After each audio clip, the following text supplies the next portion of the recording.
弟兄姐妹平安，平安。让我们一起用安静的心，把一切的忙碌、忧虑跟重担，我们暂时的放下。无论这一周我们经历了喜乐与丰盛，是疲惫、忧伤或是挑战，此刻让我们来到主的施恩宝座前，将心全然的归向他。愿圣灵充满教会，也充满在座每一位渴慕主的心。求你挪去一切我们亲近主的事物，带领我们进入你的荣耀的同在里，使我们用心灵诚实来敬拜你，感谢你的爱与丰盛的恩典。无论我们顺境还是挫折，你始终信实不变，从未离开我们。你的慈爱永远长存。当我们唱出你的恩典够我用时，求你再次坚固我的信心，使我们深深相信你的恩典足够扶持我们走过人生每个阶段的道路。你的能力也在我们软弱上显得完全。让我们将一切全然交托给主，敞开我们的心门，迎接你的同在与更新，使我们重新得力，如鹰展翅。现在让我们用感恩与喜乐的心，一同开口来赞美敬拜我们荣耀的君王。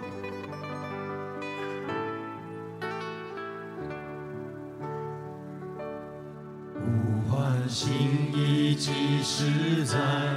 唯有你爱不更改。每个季节恩典只有满满。虽然经过水和火，靠着主我就刚强。每时每刻你与我同在，呼唤心意即实在，唯有你爱不更改。每个季节恩典只有满满。虽然经过水和火，靠着主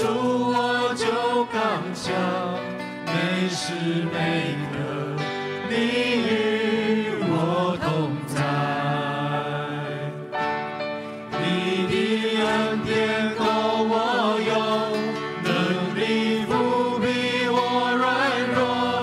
靠着耶稣的神有得胜，我要唱着你的爱，永恒无尽头的爱，永不离弃一生常相伴。你的恩典够我用，能力不比我软弱。靠着耶稣的神有得胜，我要唱着你的爱，永恒无尽头的爱，永不离弃一生常相伴。呼唤心意即实在，唯有你爱不更改。每个季节恩典只有满满。虽然经过水和火，靠着主我就刚强。每时每刻你与我同在，你的恩典够我用，能力不比我软弱。靠着耶稣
亲爱的天父，因着你丰盛的恩典，我们要再唱出直到主耶稣再来的时候，求你再次坚固我们的信心，让我们一生忠心跟随你，无论环境如何的改变，都愿意持守对你的爱，直到主耶稣的荣耀再来临领的时候。主啊，正如使徒行传2章所记载的，初代教会的圣灵时时同在，使徒们彼此的相交祷告，领人信主传福音。求你今天也将这样的圣灵浇灌在我们当中，使我们不只是来教会聚会，更成为一群爱主爱人、彼此扶持、同心建造富强教会的门徒。求圣灵炼净我们的心，更新我们的生命，使我们长存悔改的心志，顺服你的带领，每一天都活出福音的见证。愿我们常住在你的爱中，忠心完成你托付的使命。愿今天的敬拜蒙你悦纳，将一切的荣耀都归于你。奉主耶稣得胜的名祷告，阿们。现在请我们弟兄姐妹，我们一同站立，一同来敬拜主耶稣基督。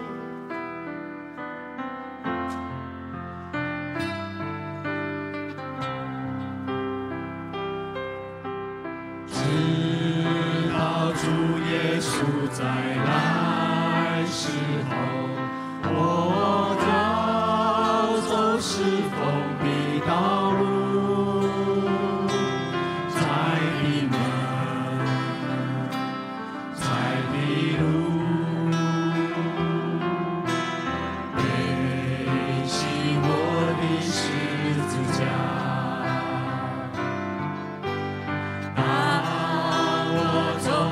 是否的道路，我必看见主的荣光，荣耀的主耶稣，他必欢喜迎接我，直到主耶稣再来时。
亲爱的天父，我们同心来到你的施恩宝座前，宣告你是至高的君王，是配得一切尊贵、荣耀、权柄与颂赞的主基督。我们要感谢你，因着你十字架上的牺牲与救赎，使我们的罪得到赦免，生命得以更新，并享有永恒的盼望。求你帮助我们将自己完全的献上，成为你合用的器皿，活出基督的爱、圣洁与见证，在每一日的生活中荣耀你的圣名。主啊，恳求你亲自祝福今天聚会在座的每一位弟兄姐妹，愿圣灵自由的运行，使我们的敬拜蒙你悦纳，你的话语深深的扎根在我们的心里，成为我们脚前的灯，路上的光，引导我们行在你的旨意中。当我们离开聚会、教会时，回到我们的家庭、职场与校园，愿你的同在与恩典时时刻刻陪伴我们，圣灵时时的保守，使我们成为和平与祝福的使者，将福音光照在我们生活中的每一个角落。愿你的荣耀、尊贵、能力与权柄，都归给坐在宝座上圣洁的羔羊，直到永永远远。奉主耶稣得胜的名祷告，阿们。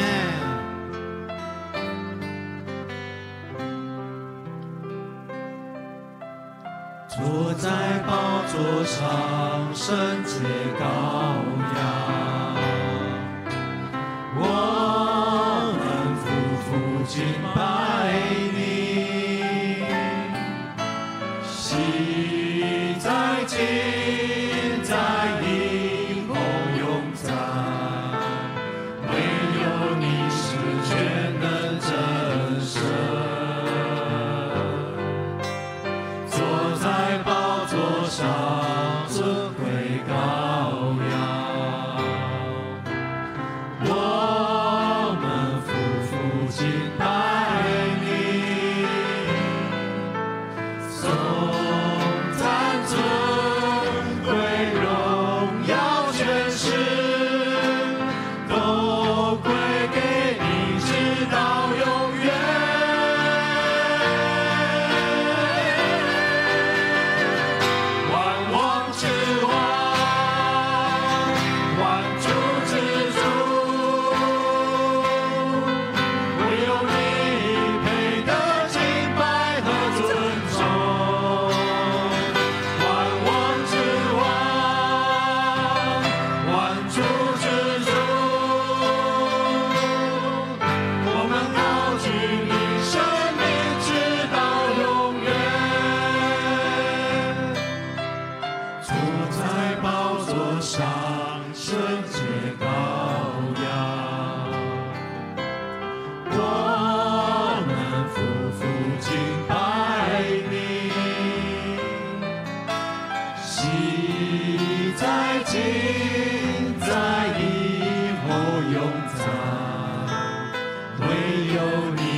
全能真神，坐在宝座上尊贵羔羊，我们夫妇敬拜你，颂赞尊贵荣耀权势，都归给你，直到永远。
我们在天上的父，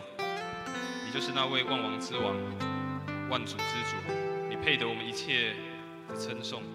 你配得一切的尊贵，配得一切的爱戴，配得我们一切的赞美。神，愿你的宝座就设立在这个地方。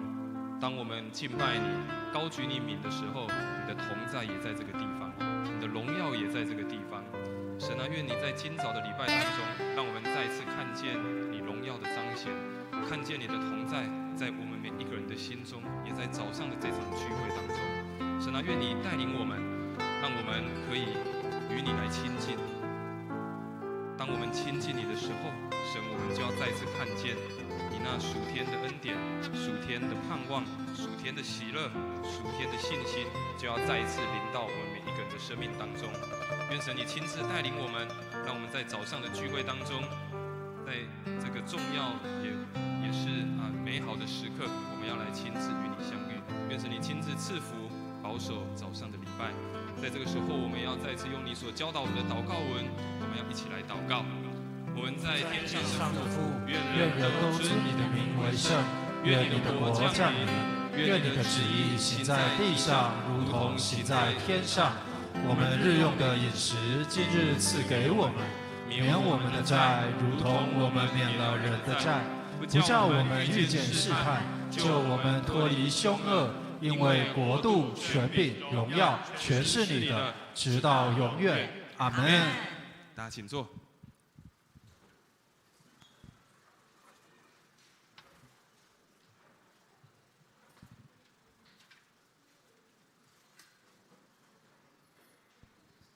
恭受上帝的话。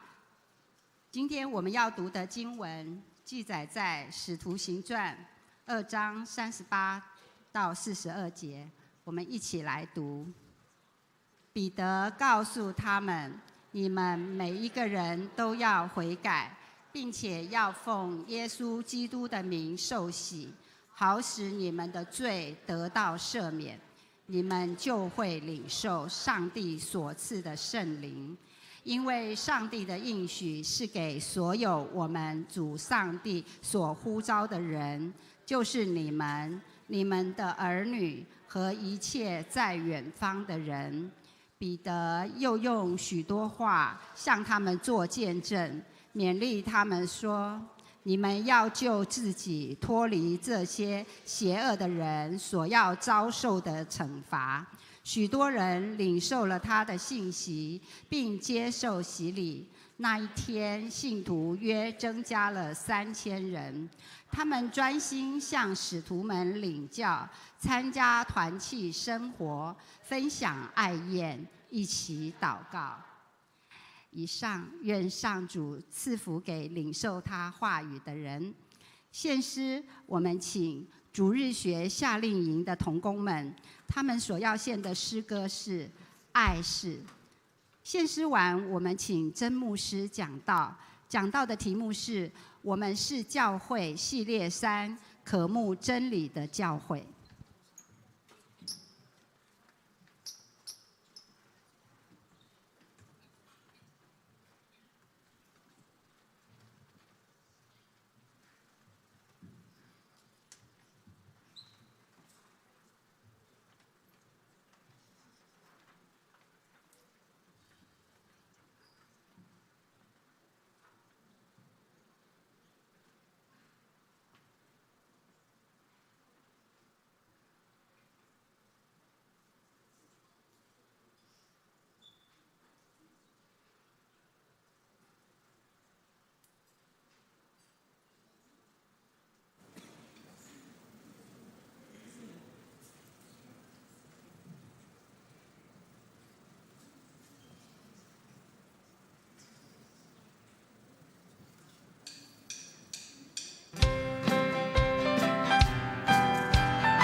好，各位弟兄姐妹平安。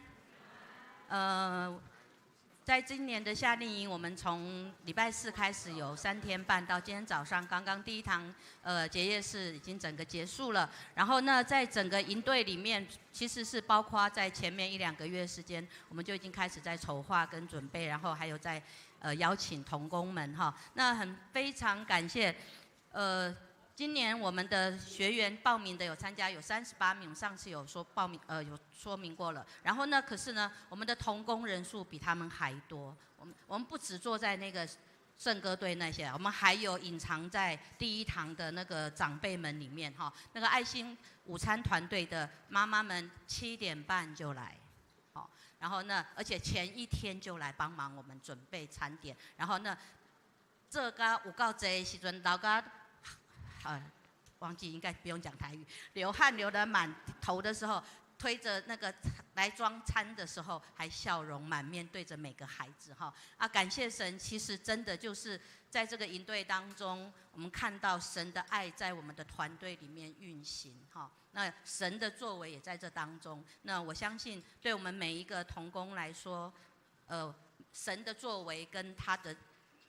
爱，在每一个人心里面种下那样的一个经历，然后那也种下那样的一个相遇的时刻，那我们每一个同工就会各自有他们的感受。那而且我们看到孩子们那些学生小学生，那有的真的是还在这边相遇那就是遇到我们主日学的学生的同班同学，然后呢他们也非常的开心。那刚刚结业式结束之后，2个家长，然后我再跟他们谈对话，然后结果他们说他们孩子回去都好开心，然后一直讲夏令营玩什么，然后很好玩。然后呢那个我也有因为也跟有孩子有互动，所以我也跟他们回馈一下，所以他们家长说我们应该更小，把我们家里更小的小孩带来主日学这样子那其实真的是，我们就将这样一切的，我非常感谢所有的同工包括那个餐点的，然后呢各个团队我们就不多说。那可是每一个人都埋在，包括小小的孩子。不能讲孩子小小的那个国中生以上这些其实对我来说还是孩子了那他们真的都埋在自己的位置上面，在自己的安放在自己的位置上面，那我们让他们就慢慢的成长那我们对我们自己的每一个人在每个位置上，真的就是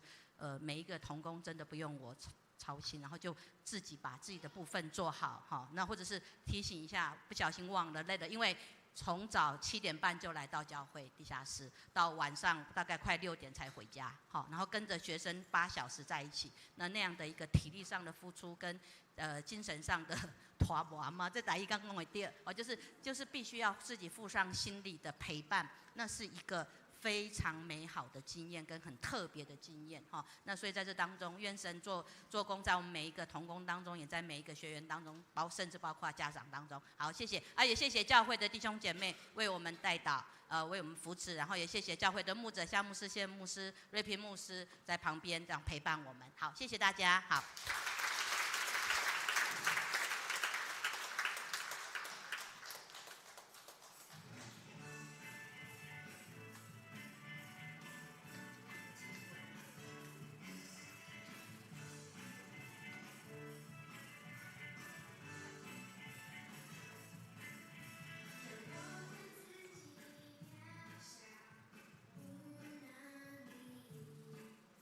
前夫看我说你。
资讯多又多，真真假假已迷惑。勇敢表达，守住心中的真理。诚实善良是力量，用心思考去照亮。勇敢传递，让世界更美丽。我是媒体小达人，用智慧守护这心，分辨真假，勇敢前行，网络世界更清晰。我是媒体小达人，要传递爱与真理，自由笑容闪耀无限。我是媒体小达人。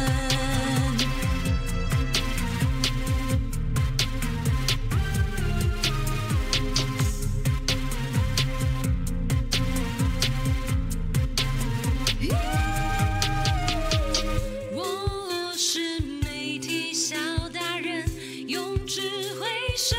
护这心，分辨真假，勇敢前行，网络世界更清晰。我是媒体小达人，要传递爱与真理，自由笑容闪耀无限。我是媒体小达人。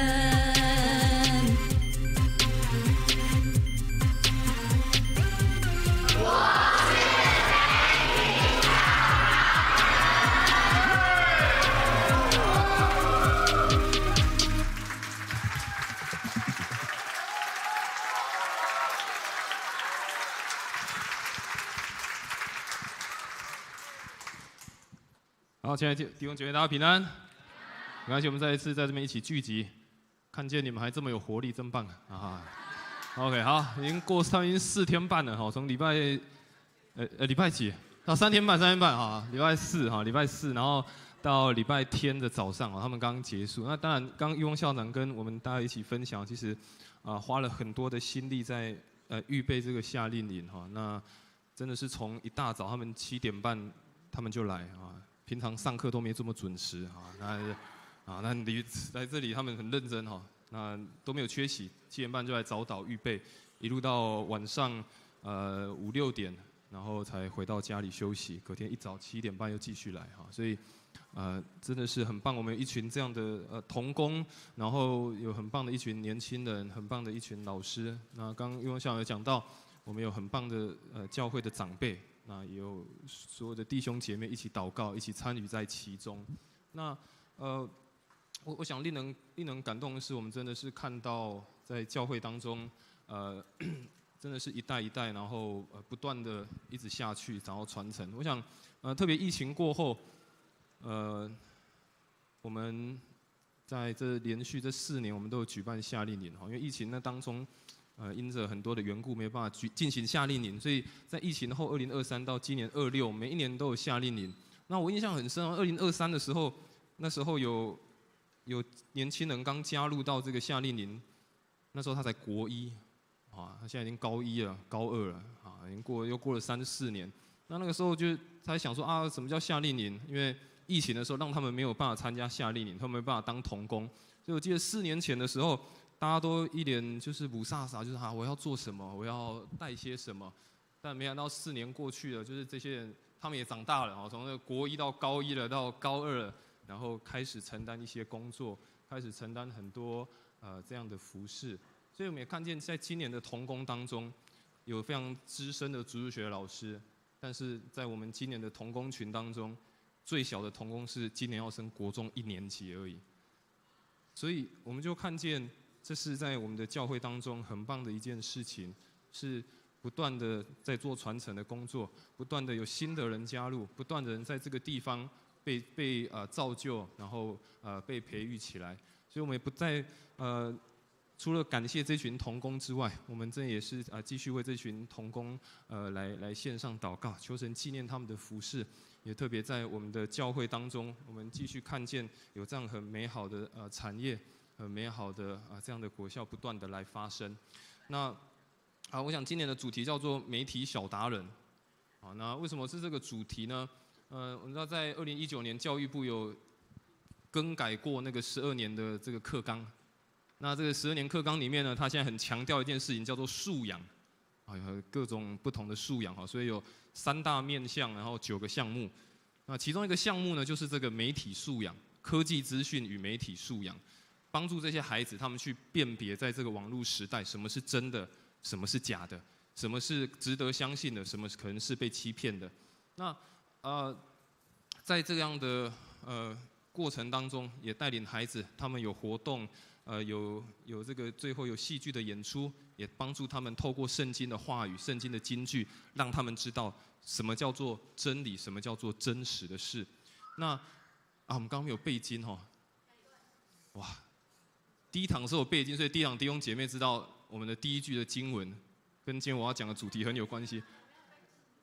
背经主要来一下吗？好了，不要了，好了 ，OK， 好了。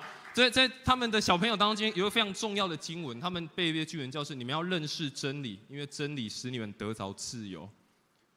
你们要认识真理，因为真理使你们得着自由。所以在这几天小朋友当中，他们也在学习，虽然好像在讲媒体，在讲科技，在讲网络的世界，但是帮助小朋友辨别真假，什么是真实的，什么是虚假的，什么是他们要相信的，什么是他们在这个时代当中他们应该要追寻的。所以回到今天的主题 ，OK， 回到今天的主题，今天要跟大家一起分享，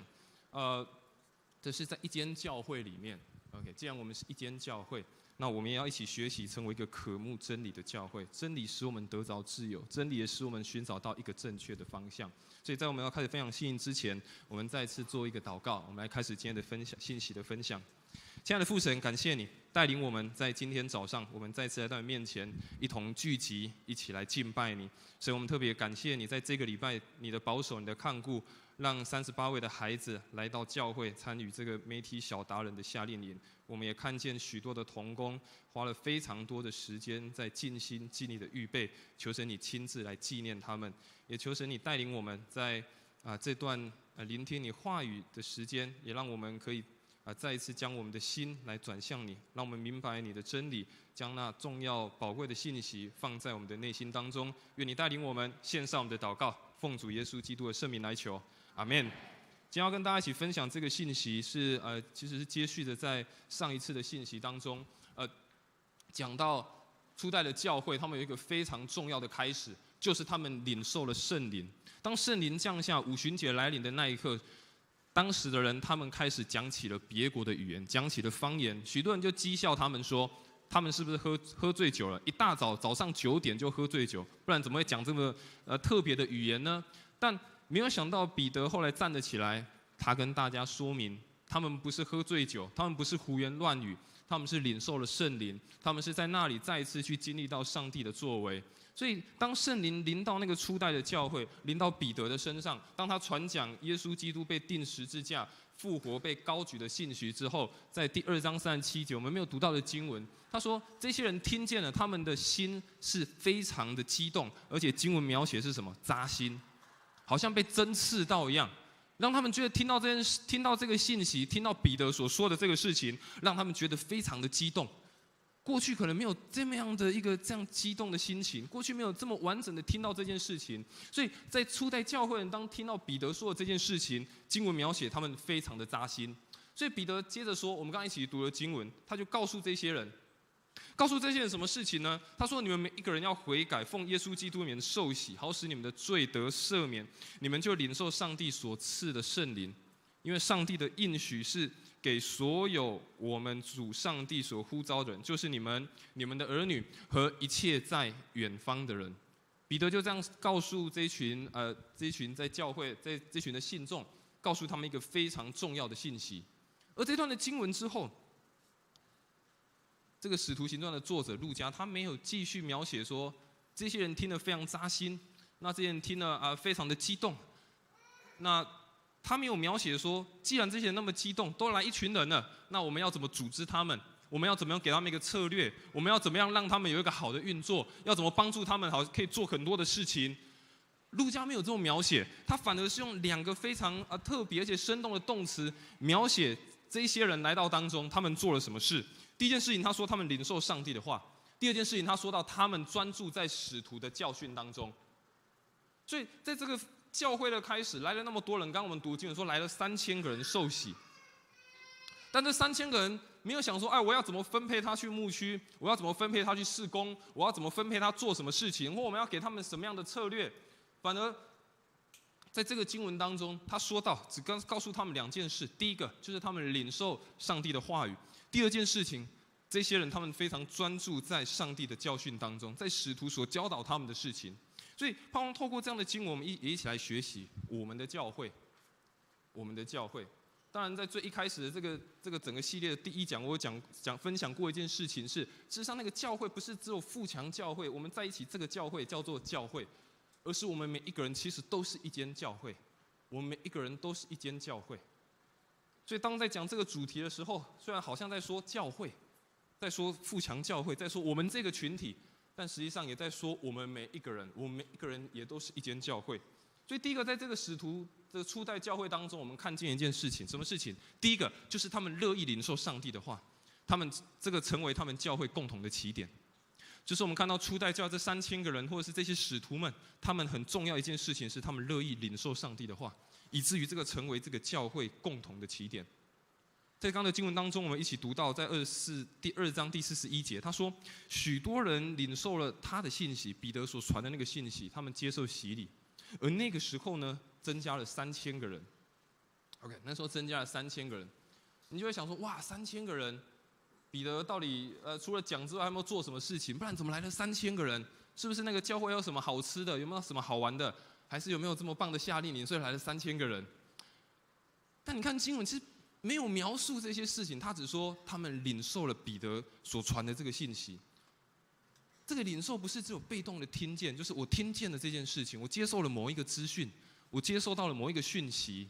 而是这个领受呢，它有一个原文有一个非常重要的意思，什么意思？它的意思是他们欢喜的领受，他们欢喜的接受，而且他们是甘心的接纳。代表这些人听见，这3000个人听见，不是说哇叫我喝康叫我喝架这样当摸彩，所以他们就来了。他们来到这里是他们很欢喜、开心的接受。很甘心的接纳，说哇，有这样子宝贵的福音的信息在这个地方，这是带有一个非常信心，而且是充满盼望的一个动词。所以，上帝的真理不是只是一个好像是一套理论而已，好像不是一套理论，或者是说它只是某一个道理，好像是个某个人生的哲理，或者是只是某一个我们说现在外面你要看到社会或在这个新闻上常常会看到。很多所谓的什么心灵课程，或是一些什么生命成长课程，或是告诉你要怎么样有正能量。真理不是只是一套理论，或是只是一个课程而已，而是那是上帝透过耶稣基督主动对每一个人说话，让我们重新发掘那是生命的方向。OK。是上帝透过耶稣主动来到这个道成肉身，这个真理自己成为来到我们身旁，让我们可以看得见、摸得见、听得见，而且是住在我们的心中，亲自对我们说话。所以教会的一个聚集，不是只是因着共同的兴趣。我想那3000个人来到那个初代教会，他们也不会只是说，这边有好玩的，这里有好吃的。这里有好朋友，这里有什么热闹的事情，或者是来这边一群人有共同的兴趣，而是他们因着共同要回应福音的消息，他们聚集在一起。还记得他们听见了彼得说的那些话，他们的反应是什么？觉得扎心啊！当他们听见彼得说呢，他们觉得扎心啊，觉得哇，这是我要的，这是我生命当中真实欠缺的。那个福音的内容是我生命当中真实需要的，所以这些人聚集绝对不是只是因着有什么样的好处，对他们有什么样喝康的代志，而是他们在这边一起聚集，就是很单纯为了一个福音，为了去回应这个福音在他们生命当中所成就的。我想，若没有彼得传讲这样的信息，若没有耶稣基督在十字架上的从死跟复活，那也不会有这群领受上帝话的人。也不会有这一间初代教会我们看到是一个很渴慕真理的教会。若彼得所传讲的不是耶稣的信息，不是这样福音的好消息，那我们就没有办法知道，也没有办法学习到说，哇，原来一间渴慕神的教会，一间真的聚集在这里一同回应神的教会是什么样的样式。所以一个真正的福音不是说，赦免我的罪，对我只有好处而已。赦免我的罪，或是来到教会，我听到这边有好的诗歌、好的信息，或是这边一群很棒的人，好像来这边，然后接受耶稣赦免我的罪，好像所有都是对我都是好的，好像来这边东西喝康耶。而是真正的福音是帮助我们重新去认识上帝的话语，重新去对上帝的话有渴慕，重新的知道那个真理真实的方向是什么。所以一间渴慕真理的教会不会只是停留在知识，不会只是停留在道理，不会其实只有停留在辩驳，或是只停留在我的想法才是对的，或是只停留在我所认识的，而是领受到那个福音在生命当中的更新带来的新的生命。一个真正渴慕真理的教会不会只有停留在知识，只有停留在道理，或者停留在某一个地方，而是会领受到福音带来那个生命的更新，领受到生命带来的改变。所以在帖撒罗尼迦前书，这也是保罗所写的这个圣经当中，他说：因为我们所传的信息，你们听见了，领受了，并不以为是领受人的信息，而是领受那确实出自上帝的信息。因为上帝在你们信的当中工作，领受的不是人的信息，不是人的信息，是上帝的信息，是那个福音的好消息，而且那个信息是出自于神。而相信的人，神的工作就在你的生命当中动工，也在我们的教会当中动工。第二件事情我要跟你分享，在这段经文当中，我们看到初代的教会，他们持续委身在上帝的话当中，这成为他们教会共同的根基。我们看见一间渴慕真理的教会会持续委身在上帝的话里面，而且成为教会共同的根基。在使徒行传第2章第42节的前半段，他说：这群3000个人，他们专心的向使徒们领教。他们专心的向使徒们领教，他们对上帝的话语渴慕，他们认为，彼得所说的那些，他们觉得不够，他们觉得他们还更需要更多，他们需要更多的去理解，更多的去知道，更多的去委身。而当这个专心在原文，它一个意思代表的是持续的投入。专心这个词在原文当中，它的意思是持续的投入，而且是坚定不移。代表这个专心不是只有偶尔而已。这3000个人来到那个带到那个初代的教会，不是说我今天来，我今天听了我觉得哇好棒，好好听，或者是来1个礼拜就哇这个听了好开心，很有收获，然后1个礼拜后就离开，或者是来1个月哇听了1个月很开心很棒，1个月后就离开，而是他们是专心，那个专心是持续的，那个专心是坚定不移的，不是偶尔而已，而是他们真的把他们的生命放在真理里面。他们把他们的生命放在真理里面。初代教会最大的特色不只是热情，不只是渴慕，也不只是我们刚经文有读到说他们一起祷告、一起团契、一起分享爱宴，一起生活在一起。虽然我们可以看见这样子很美好的一个画面，但是更特别的一件事情，他们是持续在真理当中受教，他们持续在真理当中学习。他们把他们的焦点永远放在真理当中，永远放在神的话当中。所以教会不会只因着活动事工很丰富而成长。当然，这会带给教会很大的鼓励，带来很大的一个鼓舞，甚至让我们觉得这是一个非常重要的时刻。但是更为重要的是，教会会因着在真理当中扎根而成熟。教会会因着在真理当中扎根而成熟。一个渴慕真理的教会，绝对不会只停留在一次性的领受，不会只停留在一个感动而已，而是持续在上帝的教导当中被塑造。今年50禧年，我们有非常多的研讨会，我们有非常多的这样的培灵啊，很多的造就。我想每一次的这些事工、这些聚会，都让我们感到很大的激励，都让我们领受到非常多美好的信息，带给我们很大的帮助。但是那个领受的热情，那个领受的话语，那个你领受到的启示，不要只停留在那一个时刻，不要只停留在那一个时刻，不要只停留在那个当下的感动。一个渴慕真理的人，不会只有停留在那个时候，不会只有是短暂的。经文说他们专心，那是坚定不移，而且是不改变的。所以，一个渴慕真理的教会，一个渴慕真理的人，会持续在上帝的教导当中被塑造，被真理的话语所塑造。最后要透过这段经文在哥罗西书第3章16节，他说：“你们要让基督的信息丰丰富富的常住在你们心里。”他说要让耶稣基督的信息常住在我们心里，不只是住，是常住，永远的居住，不是短暂的停留，是长久，而且是一直在生命当中不断的居住。最后，我要透过这段经文跟你一起分享，同心活出神的话，成为教会共同的文化。同心活出神的话，成为教会当中共同的文化。在这段经文后面，我们看见他们专心向使徒们领教，参加团契生活，分享爱宴，一起祷告。OK， 他们领受这些信息之后，他们就一起生活、爱宴，然后一起祷告。你看到这段经文，路加他先描写一件事，他说他们领受神的话，他们向使徒们领受使徒们的教训之后，他才写到了说他们有团契的生活，写到他们有爱宴，写到他们祷告，写到他们有事工，写到他们有做了哪些事情。使徒行传作者没有先写说他们先一起爱宴，他们先一起团契，他们先一起事工，他们先一起做什么事情。他先写他们一起领受神的话，他们先一起领受上帝的教导。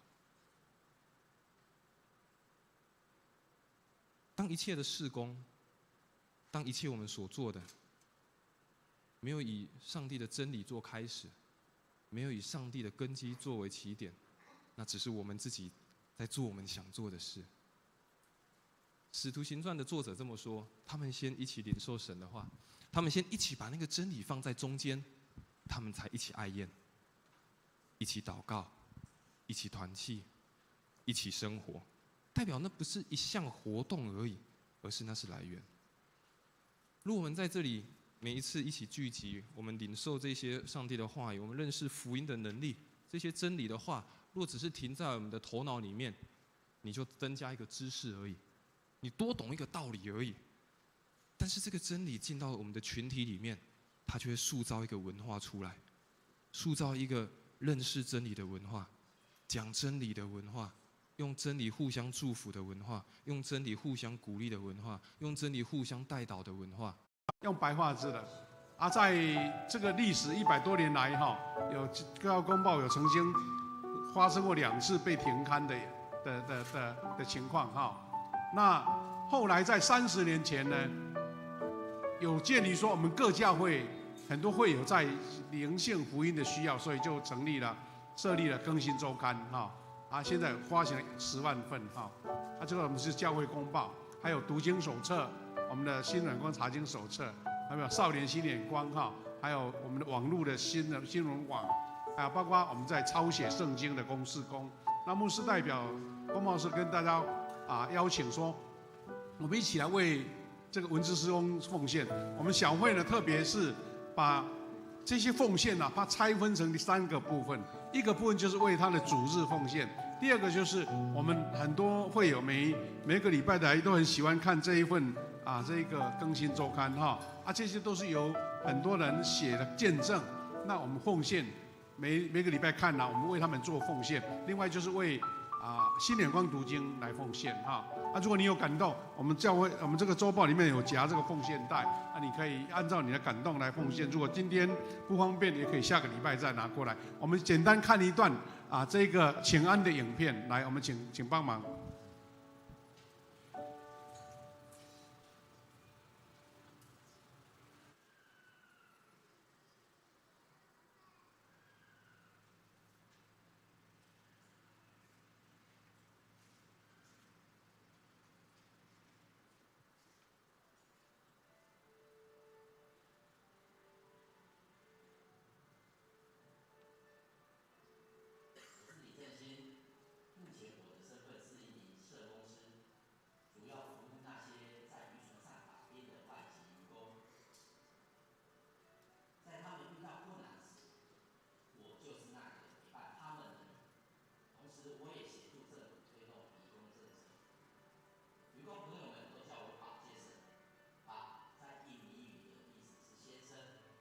接着则是我们的英文名。也有远在香港工作的义工打电话来向我求助。过去曾为了帮穆斯林义工争取祈祷时，我内心很挣扎。身为基督徒，我有必要帮他处理其他宗教的需求吗？直到赖信仲牧师点醒我：耶稣服务人时，难道会先问对方的宗教背景吗？这话让我深感惭愧。原来我的爱还带着分别心。从此，我开始学着转念：如果耶稣站在这里，他会怎么做？在那次反省后，有次公报社方社长来到大理舞会请安，社长鼓励我把故事写下来分享。我当时推脱说，我文笔不好，写不出漂亮的字。社长拍拍我的肩膀，笑着说：“你负责写，后面的事自然会有人帮你。”这句话给了我勇气，让我决定用最直白的方式记录服务点滴，投稿到更新周刊。感谢上帝，透过公报社更新周刊，把它使用我所做的事工记录下来，让更多人看见上帝的爱一直出现在我们的身边。台湾教会公报社出版的更新周刊今年满30年，这当中每篇文章都是作者亲自领受上帝恩典的见证。目前每个礼拜印出10万份，是台湾发行量最大的福音刊物，鼓舞感动许多人的心灵。无论是更新周刊、台湾教育公报、新眼光读经手册、少年新眼光读经手册、甜蜜亲子报、网络新闻，这每年需要超过5000万费用的投资工作，都是为了帮助所有弟兄姐妹与主结连，结出许许多多的果实。愿我们在主的爱当中相连结，为着台湾教会公报社的文字事工关心、带领、支持、奉献。愿主赐福大家。好，谢谢哈。牧师也讲一点小小的典故啦哈。刚刚不是这个公报社他有讲说更新周刊已经30年了，那就让我回想起30年前牧师也是在这边当牧师，但是那个时候我们教会没有干事就只有牧师一个人我跟谢牧师2个校长兼共经，每一件事情要自己来很享受那个时段那种年轻工作的一种感受啦所以我们那个时候每个礼拜都要跑教会公报社，他们的地下室有一个打字印刷的部门那个时候呢，我们都要去打字，还有请那些工作人员帮我们打字印周报。然后刚好碰到那个时候的社长叫做张立夫牧师，已经退休了在聊天的时候呢，我就跟他讲说，哇，我们每一个礼拜除了周报的消息以外，还要找看有没有好的文章，能够让会友来灵修使用我说每一个教会都有这样的需求，倒不如干脆教会公报就印一个共同的周报文章副刊了那个构想就这样子成立了，已经30年了。记得牧师早期那个时代也曾经参与过写那个见证还有分享。那所以这个周刊对于有些教会资源比较不足的地方，他们非常的有帮助。我相信很多会友也能够特别这个更新周刊看到很多美好的见证的文章。那当然牧师也鼓励我们教会都在出版那个祷告的树的见证集，对不对？如果你有很新鲜的见证或是有人物的见证，欢迎你可以写文章来投稿我们教会也会在我们教会聚会的哀玉梅姐妹今天有没有来这边她早期也都是参与这个更新周刊的一个编辑工作所以也有很好的一个服事啦。那牧师的意思就是说，期待大家参与这个文字工作。虽然现在网络时代了，不过这个纸本的文字工作还是很有需要啊，所以鼓励大家一起来关心，一起来奉献。这时候呢，牧师要代表呢我们要做一个祷告哈，做一个祷告，就是我们要为50禧年的事工来做祷告。我们在周报里面呢有特别刊的这些代祷的事项由牧师来代表，邀请大家一起来做这些事情的祷告。我们来祷告。天父上帝，我们感谢你，今天我们看到夏令营的小朋友、老师一起用4天来学习的成果奉献在主面前，看到可爱天真的小朋友的笑容、诗歌，我们心中满满的感动。愿神亲自赐福给所有的老师、小朋友，让他们在几天的学习不只是一个热闹的聚会，而是真正影响他们的心灵、影响他们的信仰，能够认识主的一个聚会。主啊，我们也为今天是文字传道主日祷告，求你赐福在公报社所推动各项施工能够大大的兴起，很多人借由文字、借由媒体能够认识神。主啊，我们特别为教会即将迎接我们的50禧年的庆典。主啊，我们将8月7号、8号、9号的培灵造就会，8月9号的感恩音乐礼拜，还有结束后的感恩餐会来线上祷告。主啊，求你亲自预备，让我们所做的事工、所忙碌的、所计划的，都是神所喜悦的，是看见神的恩典，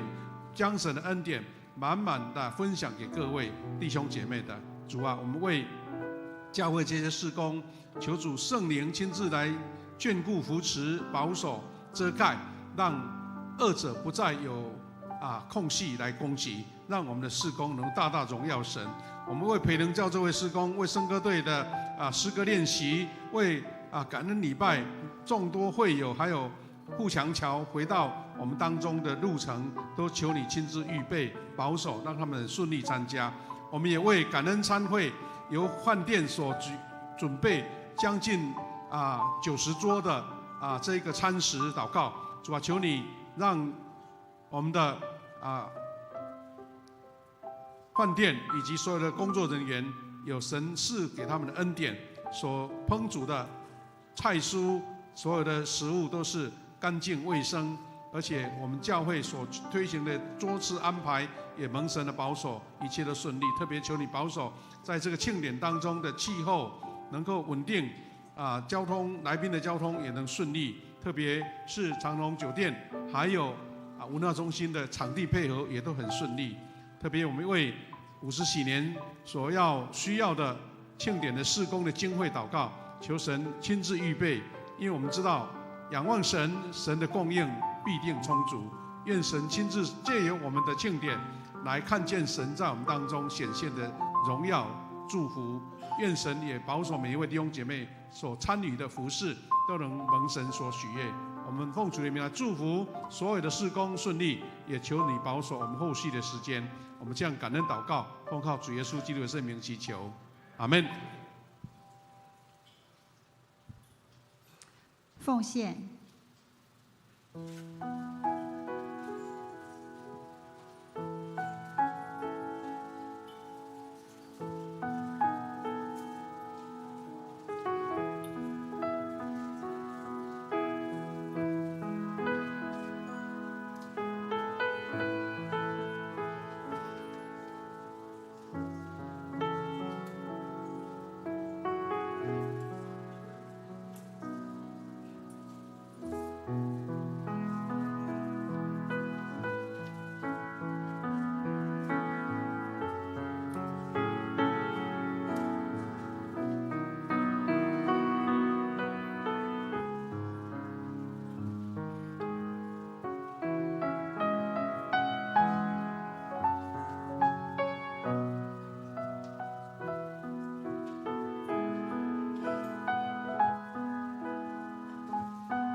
请会众起立，我们一起唱奉献的诗歌。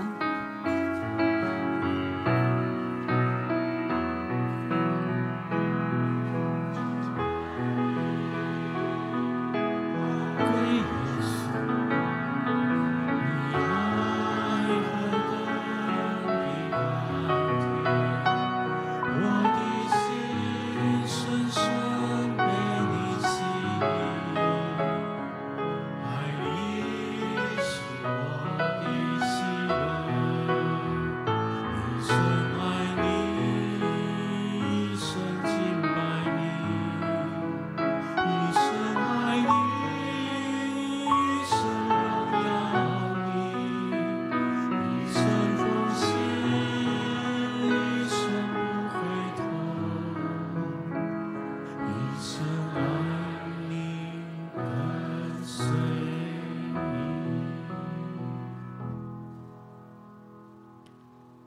会众请坐。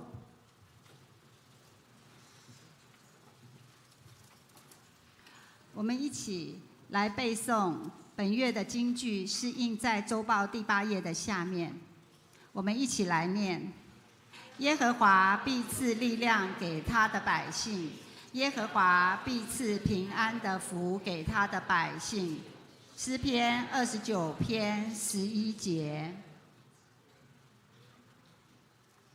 报告，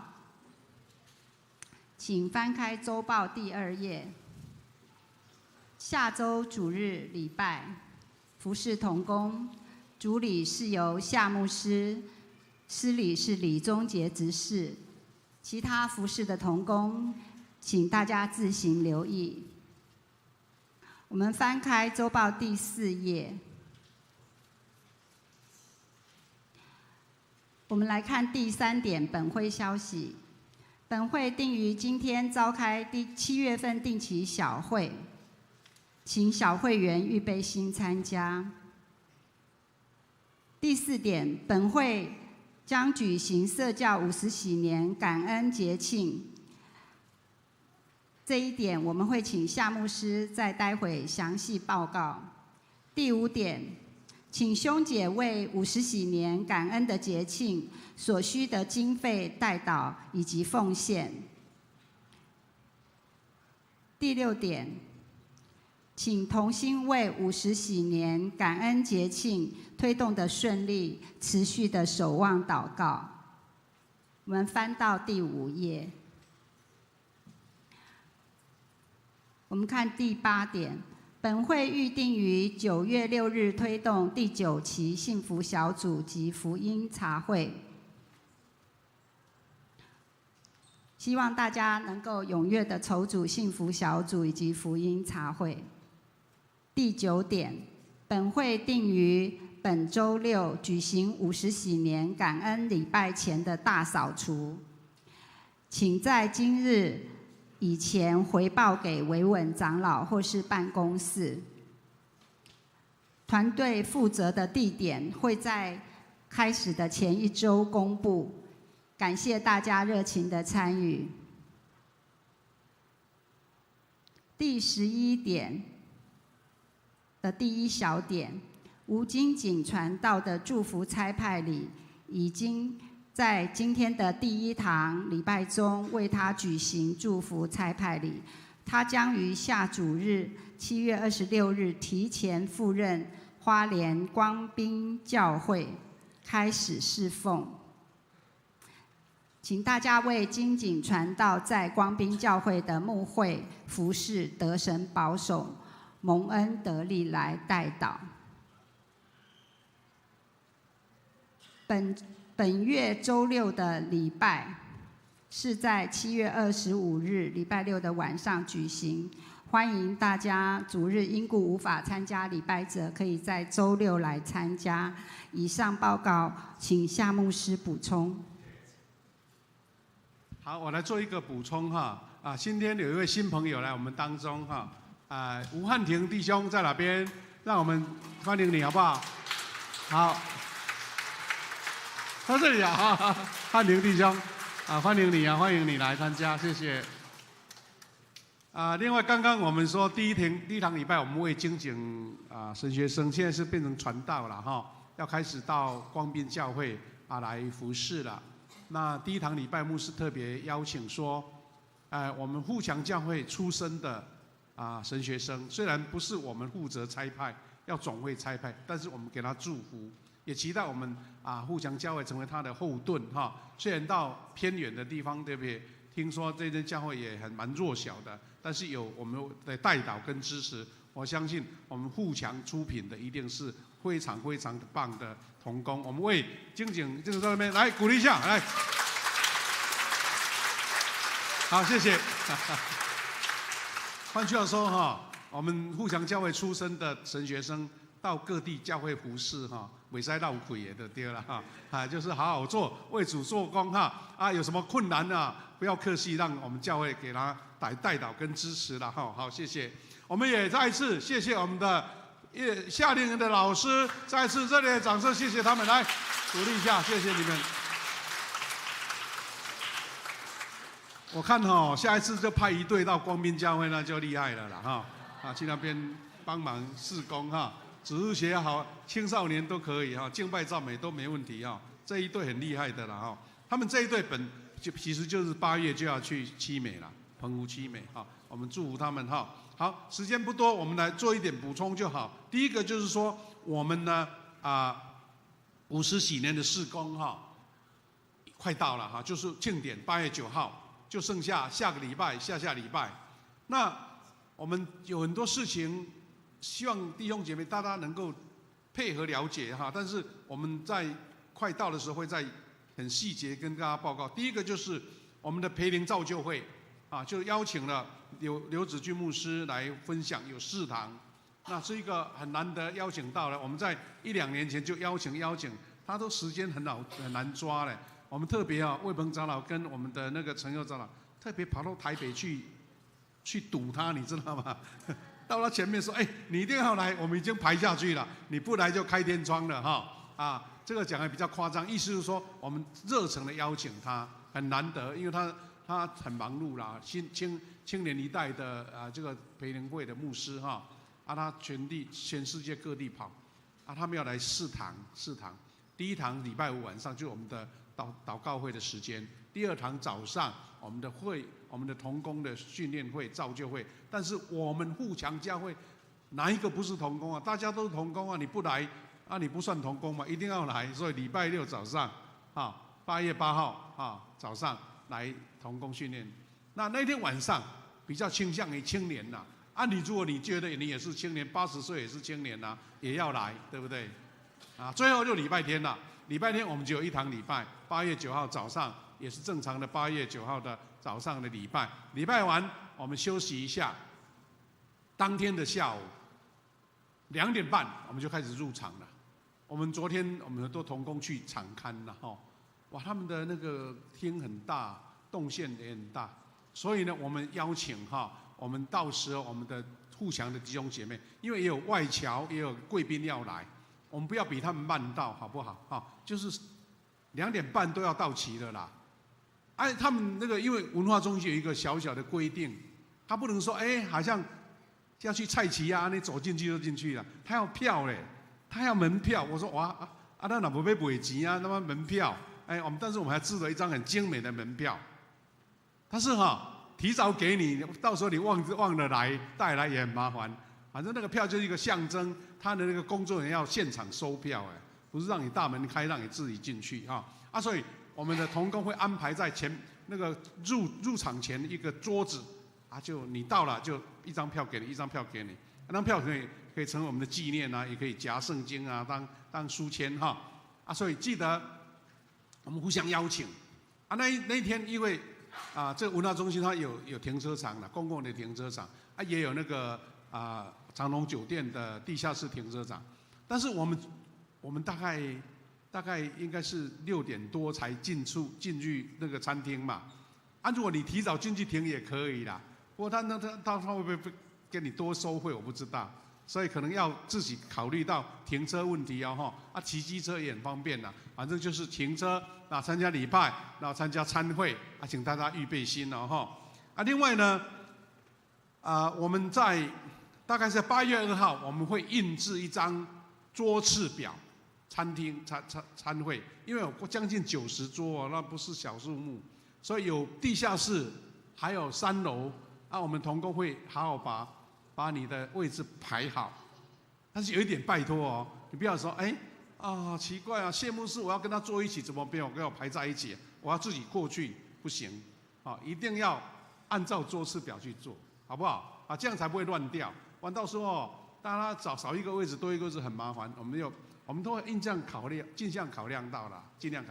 有的是家族的啦，有是小组的啦，有是团契的啦，我们都尽量排好我们就按照那个桌次来排，反正大家都认识了，对不对好所以桌次会在8月2号之前来公告那最后我们有一个报告，就是说我们大概在8月2号88节那一天我们要举办一个50喜年的奉献主日。那我们的松年他们很用心，去年呢就每一家花了一个竹筒的存钱筒请这些阿公阿嬷回家就把零钱都放进去，啊，每一个存钱筒都很重很重。他们这个礼拜六要把它带过来教会，准备要举行一个奉献礼。先在团契里面，因为要打开嘛，要把它打开啊，要倒钱出来，要算啦。然后在8月2号那一天就要拿到教会来做奉献。啊，人家我们的长辈做模范啊，所以我们也在配合那一天举行这个奉献主日。那我们大家一起关心哈，你有参与在我们的，你知道我们从去年就开始整个庆祝活动，无论是办活动啦，无论是办这个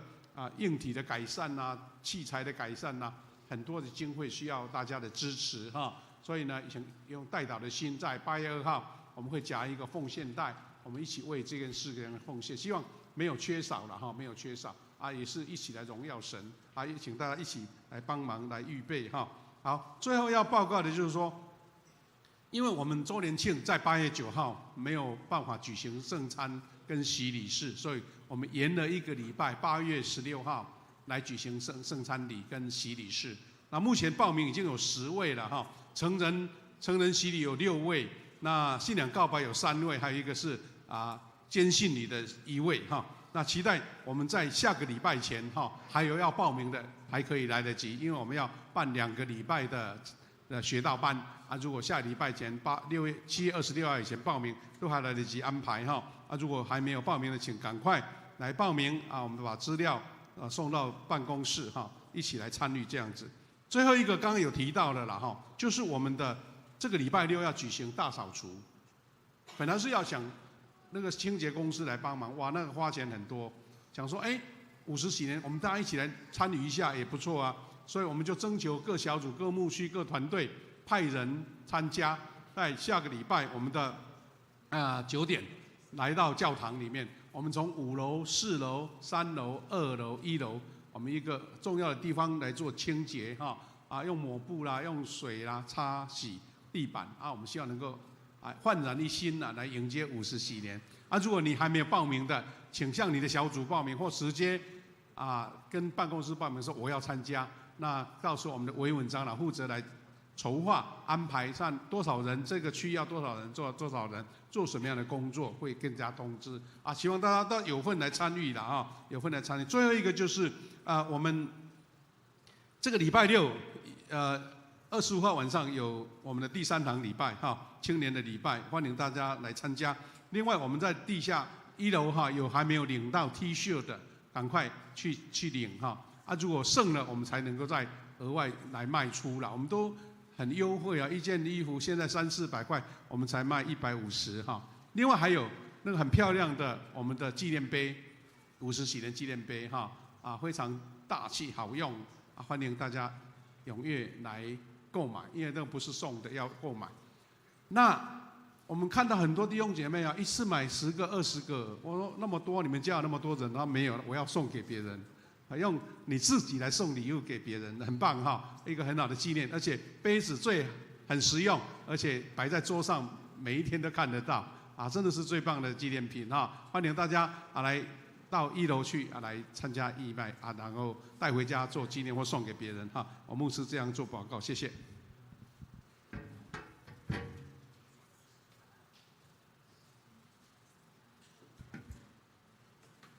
颂荣。请会众起立，一起唱颂荣的诗歌。诗歌结束，我们请曾牧师为我们祝祷。我的神，我的王，我要尊崇你的名，我要永远尊崇你。我要天天尊崇你。我们一起来领受祝福，愿主耶稣基督的恩典、上帝的慈爱、圣灵的感动、扶持与相通，常与我们众弟兄姐妹同在，从今时直到永远。阿们。阿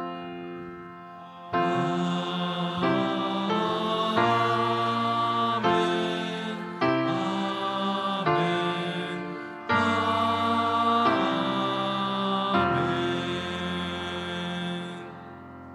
坐，我们默祷来避会。